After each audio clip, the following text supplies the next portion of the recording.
Ever wonder how your favorite brands manage to reach you directly? Not just with a big ad, but, in a way that feels personal, almost like they know you. It's a great question because it's definitely not random. It's about building relationships, really, ones that go way beyond just one purchase. Absolutely. And today, we're diving deep into that very world. We're cracking open a crucial chapter from Marketing Management by Kotler, Keller, and Chernev. That's right. Specifically focusing on personal selling and direct marketing. Yeah. And our mission for this deep dive is pretty clear.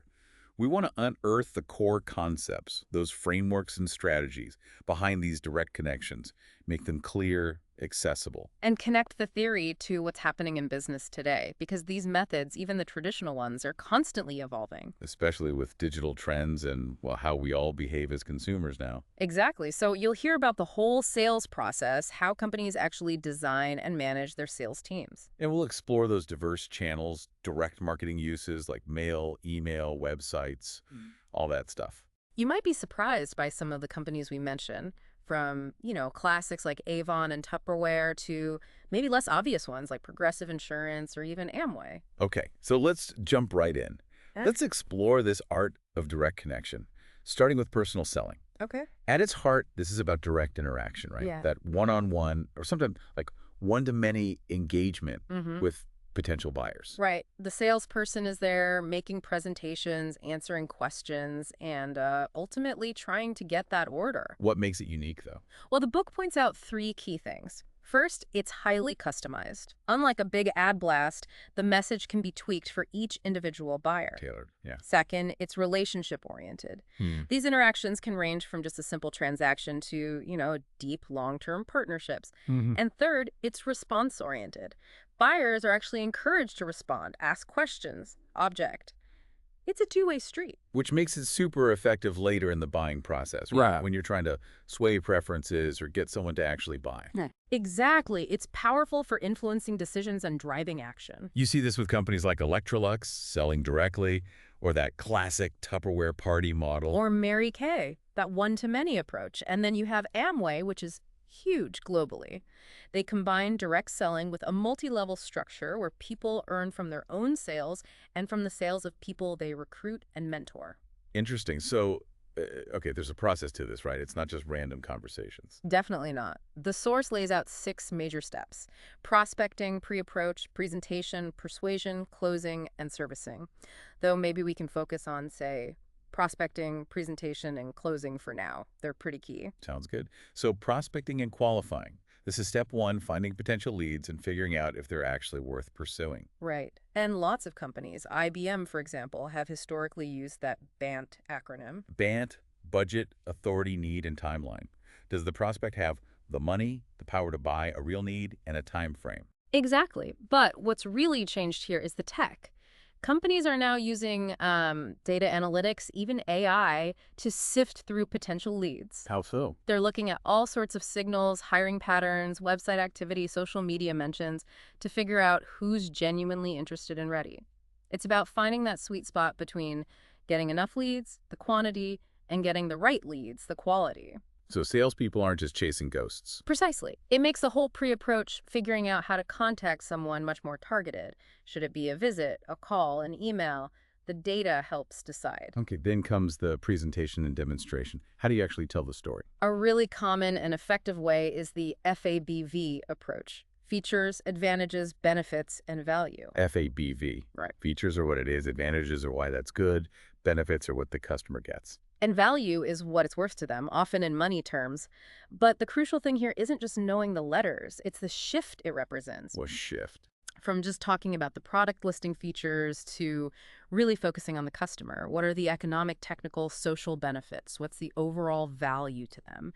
In competitive markets, that's what matters. So less about processor speed, more about how it saves the client time and money, Exactly. That's the customer orientation piece. which naturally leads to persuasion because buyers don't just say yes immediately. Yeah. They have questions, objections. For sure. And these objections usually fall into 2 buckets. Psychological resistance, maybe they just prefer a brand they know, or they hate making decisions. Hmm.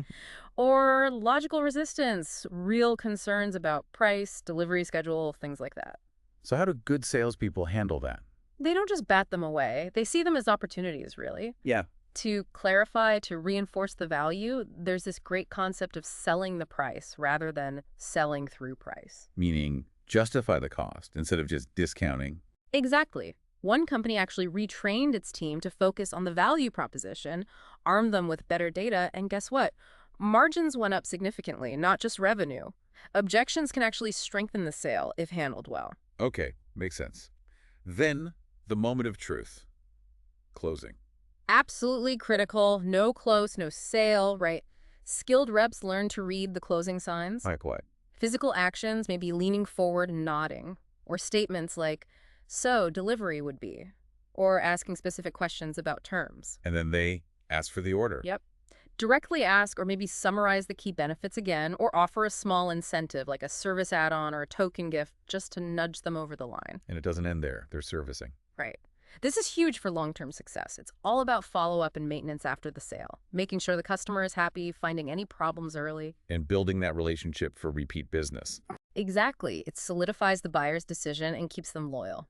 Some companies use structured approaches like speed selling here, asking about situation, problem, implication, need payoff, especially for managing complex long-term accounts. Got it. So that's the what of personal selling. Now, how do companies build and manage the actual team that does this, the sales force? Yeah, this is a massive area. As Jim Koch from Boston Beer said, without sales, there is no business to manage. It's the company's direct link to customers. It's also really expensive, right? Hugely expensive. Yeah. So designing it right is critical. The book highlights 5 key areas: objectives, strategy, structure, size, and compensation. It's like getting all the gears meshing correctly. Okay, let's take Salesforce objectives first. What are they actually trying to achieve? It's way beyond just sell, sell, sell these days. Hmm. Modern reps are expected to be problem solvers. They diagnose customer issues, propose solutions, maybe even offer insights the customer hadn't thought of. So more consultative. Very much so. Their tasks include gathering market info, targeting the right customers, communicating value, selling, servicing, even managing allocation if products are scarce. And what about that classic tension between marketing and sales? Ah, yes. Marketing thinks sales drops the ball on leads. Sales thinks marketing sends junk leads. It's common. Jim Farley at Ford argues it's often better to have one person overseeing both, or at least ensure much closer collaboration. Getting them aligned can seriously boost results. Okay, next. Salesforce strategy. This is about using your own employees versus hiring independent reps. Exactly. A direct company sales force means full-time employees. You have inside sales, working from the office, and field sales out meeting customers. And the alternative? A contractual sales force. These are manufacturers' reps, agents, brokers. They work on commission. What drives that choice? Cost and control, mainly. Think about a furniture maker entering a new territory. An agent might be cheaper initially because you only pay commission on actual sales, lower volume, lower cost, but as sales volume grows, those commissions add up fast. Eventually, having your own salaried plus commission team becomes more cost-effective. Plus, with your own team, you have more control over training, focus, what they prioritize. Agents might push the products that give them the highest commission, not necessarily yours. Finding that break-even point is key then. It is, and managing the control aspect. All right, Salesforce structure. How do you organize the team? It really depends on the business, product lines, industries, customer types. Common structures are geographic, product-based, or market-based. I see. And what about leveraging different types of salespeople? Yeah, that's becoming really common. A leveraged sales force. You have your top-tier field reps focus on the big, complex accounts and high-value products, Wow. while inside sales teams or even online channels handle the more routine sales, smaller accounts, or lower-margin products. It's about efficiency and focusing resources. Teamwork is also huge now, especially for major accounts. Which leads nicely into major account management. What's that about? These are your critical customers, key accounts, national accounts, global accounts, often large companies with multiple divisions buying from you. They're vital. So you've assigned someone special. Often, yes. A major account manager, or sometimes a whole team, their job is to be the single point of contact, understand that complex customer inside out, and coordinate everything they need from your company. P&G is a famous example. They have hundreds of people working at Walmart's headquarters. Wow. Embedded. Totally. As buyers get bigger and want more integrated solutions, this approach is growing. Okay, so structure matters. What about Salesforce size? How many reps do you actually need? Companies often use what's called the workload approach. It's fairly logical. How does it work? You basically group customers by how much they buy or their potential. Then you decide how often each group needs a sales call. Maybe top A accounts need 36 calls a year, B accounts need 12. Uh-huh. Then you calculate the total number of calls needed across all customers for the whole year. Then figure out how many calls one average rep can realistically make in a year. And divide the total needed calls by the calls per rep. You got it. That gives you the number of reps required. It helps ensure you have enough coverage without being overstaffed. Makes sense. Finally, sales force compensation. Always a tricky one. Definitely. You need to attract, retain, and motivate good people. A typical package has 4 parts. A fixed amount, like a salary. For stability. Right. A variable amount, commissions, bonuses linked to effort and results. The incentive part. Exactly. Then expense allowances for travel, lodging, etc. And benefits like health insurance, retirement plans. Are most plans just salary or just commission? Some are. Straight salary is good when reps do lots non-selling tasks or teamwork is key. Straight commission really motivates high performers, but they might neglect relationship building or push less profitable products. Let most use mix. Yeah. Combination plans are most common, trying to balance security and incentive. The big trend now, though, is linking that variable pay not just to sales volume, to strategic goals, like gross profitability on sales, customer satisfaction scores, customer retention rates, maybe even team or overall company performance. It signals a move away from just closing deals to building sustainable, profitable customer relationships. Interesting. Okay, let's shift to actually managing this force day to day, driving performance. Right. This involves 5 key activities, according to the text: recruiting and selecting, training, supervising, motivating, and evaluating. So recruiting and selecting, finding the right people sounds crucial, especially if turnover is high. It's huge. Sales rep turnover can be almost 20% annually in some industries. And hiring the wrong person is incredibly expensive. Lost sales, training costs, recruitment costs again. So how do companies get it right? Is it just about experience? Not anymore, really. They're moving beyond just looking at resumes. Many use composite tests, personality assessments, and even assessment centers where candidates go through simulations of real job tasks. Trying to see them in action. Exactly, and there's a growing focus on needing analytical marketing skills, too. Reps need to understand the market, the data, not just be smooth talkers. Okay, once hired, training and supervising. Customers expect more now, don't they? They absolutely do. They expect reps to have deep product knowledge, understand their industry, and be efficient. That means companies have to invest more in continuous training. What kind of training? All sorts. Product knowledge, sales techniques like role-playing, maybe even empathy training to better understand customer perspectives. Supervision is about ensuring productivity, making sure reps are spending time wisely. Like focusing on the right accounts. Yeah, and prospecting effectively. Using tools like time and duty analysis helps reps see where their time actually goes. Travel, admin, waiting, selling, so they can become more efficient. You mentioned inside sales earlier. Is that part of supervision? It's definitely a major trend impacting how sales courses are managed. The inside sales force is growing rapidly. They're less expensive than field reps because there's less travel. And they use tech. Tons of tech.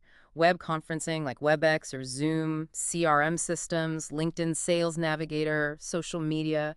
They can do a lot of selling remotely. This frees up the field reps to focus on those larger, more complex accounts that really need face-to-face interaction. Makes sense. Okay. Motivating the team. Sales can be tough, lots of rejection. It really can. So encouragement and incentives are vital. Interestingly, research shows what salespeople value most is often pay, opportunities for promotion, personal growth, and just feeling like they're accomplishing something. More than just being liked. Yeah, things like liking the boss or job security often rank lower than those core motivators. Sales contests are also common, providing short-term boosts and recognition. And finally, evaluating performance. How do managers know who's doing well? It's about feedback. You need good information. Sources include sales reports. Reps usually submit activity plans, call reports, expense reports, plus personal observation, maybe writing along on calls. Customer feedback through letters or surveys is also valuable. What kind of metrics do they track? Key performance indicators, or KPIs. Things like average number of calls per day, average revenue per call, cost per call, percentage of orders per 100 calls, number of new customers, number of lost customers. Lots of data points. Yeah. And good practice encourages reps to do self-analysis too. After a call, think. What went well? What didn't? How can I improve next time? Okay, that covers the personal selling side really well. Let's switch gears now to the other half. Reaching you directly. Direct marketing. This feels like it's exploded, especially online. It really has. Direct marketing is essentially using channels that go straight to the consumer, no intermediaries like retailers to reach them and deliver products or services. What are the big advantages? Well, it can be more cost effective, like we discussed with Salesforce's cutting out middlemen. You also get incredibly valuable customer data because you are the direct contact point. Right. You know who's buying what? Exactly. Which lets you provide better service, tailor offers, and build a stronger brand image through that direct interaction. The goal is usually pretty clear. Get a measurable response, often an order. That's why it's sometimes called direct order marketing. What channels are we talking about here? All sorts. The classics like direct mail and catalogs, telemarketing, newer stuff like interactive TV kiosks, obviously websites, and mobile devices. You mentioned Ambit Energy earlier as an example. Yeah, they're interesting because they used a massive network of independent consultants for direct selling. Their growth was explosive, banking on the idea that people trust recommendations from friends. But there were issues. There were controversies, yeah. Allegations about misrepresentation, concerns about the model pressuring customers to become salespeople themselves. It just highlights that direct marketing, especially network marketing models, can sometimes operate in a gray area and requires careful management and ethics. Okay, let's break down some of those key channels. Direct mail. Feels a bit old school. It might feel that way, but it's still widely used. Sending physical offers, announcements, reminders directly to someone's home or business. Why does it stick around? Its strengths are target market selectivity. You can pick exactly who gets it, personalization, flexibility in format, and you can easily test different versions. Marketers often use that RFM formula. Recency, frequency, monetary amount. Who bought recently, who buys often, who spends the most. Right, those are usually your best prospects for another mailer. Companies can buy lists or, better yet, build their own database. And the digital version is email marketing. Which is huge.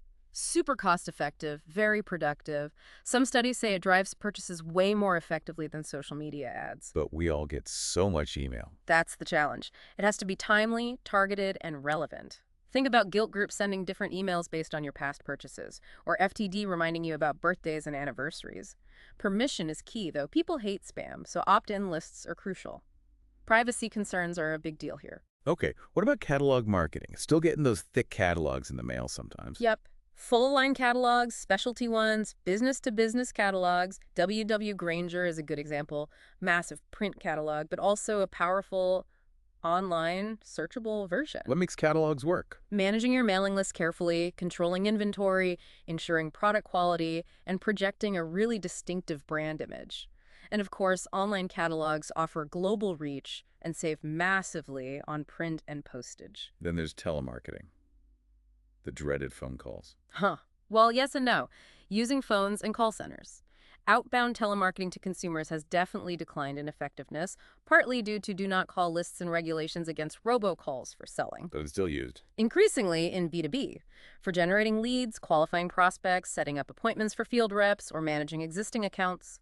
Inbound telemarketing customers calling toll-free numbers is still very important for taking orders and handling questions. And infomercials, those long TV ads. Exactly. Those 30 or 60-minute programs that mix commercials with information and sometimes entertainment, they work well for products that need a good demonstration or explanation. Like Proactive, or workout gear like P90X, or the George Foreman grill back in the day. Those are perfect examples. And you also have the dedicated at-home shopping channels like QVC or HSN. So why is direct marketing in all these forms still growing so much? Several reasons. Markets are fragmenting into smaller niches, which direct marketing can target effectively. Consumers love the convenience toll-free numbers. Websites open 24/7, fast delivery. And maybe traditional stores don't carry everything. That's another factor. Chain stores often drop slower-moving specialty items, opening the door for direct marketers who cater to those specific interests. And for the companies selling, what are the benefits for them? They can build highly targeted lists, customize messages, build ongoing relationships like sending relevant offers to new parents as their child grows. They can easily test different offers and messages to see what works best. And it's maybe less visible to competitors than a big ad campaign. A bit more under the radar, yeah. And crucially, the responses are highly measurable. You know exactly how many orders came from that specific mailing or email campaign. It sounds powerful, but it needs to connect with everything else the company does, right? Absolutely. Integration is key. Direct marketing shouldn't be siloed. Think about companies like Land's End or Eddie Bauer. They built their brands initially through catalogs and direct mail. Before they had stores. Right. And now they skillfully integrate their retail stores, catalogs, and websites, cross-promoting channels. You can order online and return in store, for instance. So every interaction is a chance to learn more and sell more. Exactly. Every customer interaction, whether it's a purchase, a query, a website visit, is an opportunity for upselling, cross-selling, deepening the relationship. It feeds into building those long-term, lifetime marketing plans for valuable customers. Let's look at Progressive Insurance as an example. How do they use direct marketing? Progressive is fascinating. They really built their brand on direct marketing and unique offerings, drive-through claims, letting you compare their rates with competitors, those immediate response vehicles. And Flo. Can't forget Flo. Flo is central. She's brilliant because she makes an intangible service insurance feel tangible and relatable. And she's everywhere.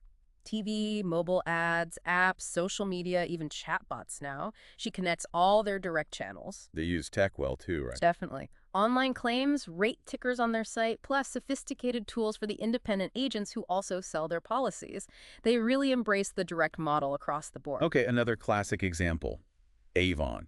A true pioneer. Founded way back in 1886, it was one of the first companies offering women a real chance to earn their own income. The Avon lady became iconic. Totally. That direct selling model, the starter kits, the commission structure, it empowered generations of women. But they struggled later on. They did. They faced really stiff competition from traditional retailers and newer brands.